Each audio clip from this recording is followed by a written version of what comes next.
ഇതെന്തൊരു അവസ്ഥയാ?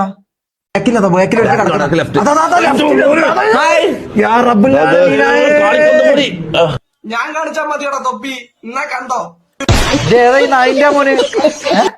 ഇതെന്താ? ഒരു മിനിറ്റ് ഓന്താ കാണിച്ചേ? RP ഡിലീറ്റ് ചെയ്തു. ഞാൻ ഡിലീറ്റ് ചെയ്യാൻ വേണ്ടി ഞാൻ അയച്ചിട്ടില്ല. അതിന്റെ ഇടക്ക് ഉസ്മാൻ എന്തോ കയറി പറഞ്ഞോട് ഞാൻ ഇവനോട് വായു കൂട്ടി ഞാൻ ഡിലീറ്റ് ചെയ്തു. പിന്നെ നിങ്ങൾ ഞോ പറഞ്ഞു. ഞാൻ അയച്ചിട്ടില്ല. ഞാൻ മെസ്സേജ് അയച്ചിട്ടില്ല. ഓക്കെ.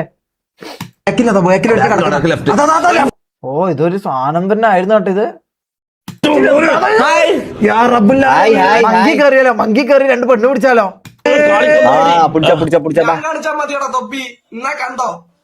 ഇത് ഏതാ ഈ നായി? അത് ആ ബാഗിലെടുത്താണ്ട് ഇതെന്നെടുത്തോ? അത് കെട്ടിയിട്ടതാ. Hi girl with glasses. Girl with glasses ഞങ്ങൾക്ക് വേണം. അതെന്തിനാണ് ഷമീറ നിനക്ക് ഗേൾ വിത്ത് ഗ്ലാസസിനെ നിനക്ക് വേണമെന്ന് പറഞ്ഞത്? ഓ, ചിലപ്പോ അവളുടെ കണ്ണാടി കണ്ടിട്ട് ഇഷ്ടപ്പെട്ടിട്ടായിരിക്കും അല്ലേ? എടാ, നീ കണ്ടത് കണ്ണാടി കണ്ടിട്ട് ഇഷ്ടപ്പെട്ടത്, അല്ലെങ്കിൽ വേറെ വല്ലതും കണ്ടിട്ട് ഇഷ്ടപ്പെട്ടതാണോ? അതായത് ഇവൻ തന്നെ എഡിറ്റ് ചെയ്തിട്ട് ഇട്ടതാണോ ഇത്? ഇവൻ തന്നെ ഇവന്റെ കയ്യിൽ ചിരി ഇടുന്നുണ്ട്. ഇവൻ തന്നെ ഇവന് ചിരി കൊടുക്കുന്നുണ്ട്. എഡിറ്റ് ചെയ്തിട്ട് ഇവൻ തന്നെ ഇവന് ചിരി വെച്ചു കൊടുത്തു. കാരണം വേറെ ആരും ചിരിക്കാനില്ലാത്തോണ്ടാണോ എന്താന്നൊക്കെ അറിയില്ല. ഈ നായി എന്തിനാ നോക്കട്ടെ.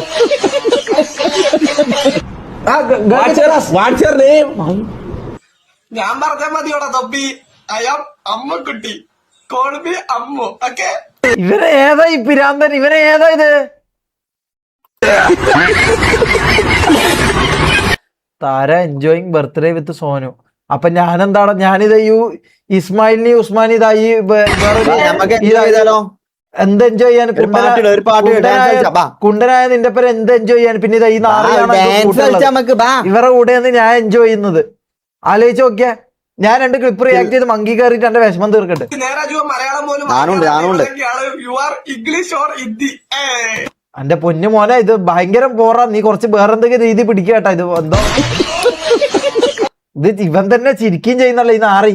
ഇത് കാണാൻ പോലും തോന്നുന്നില്ല.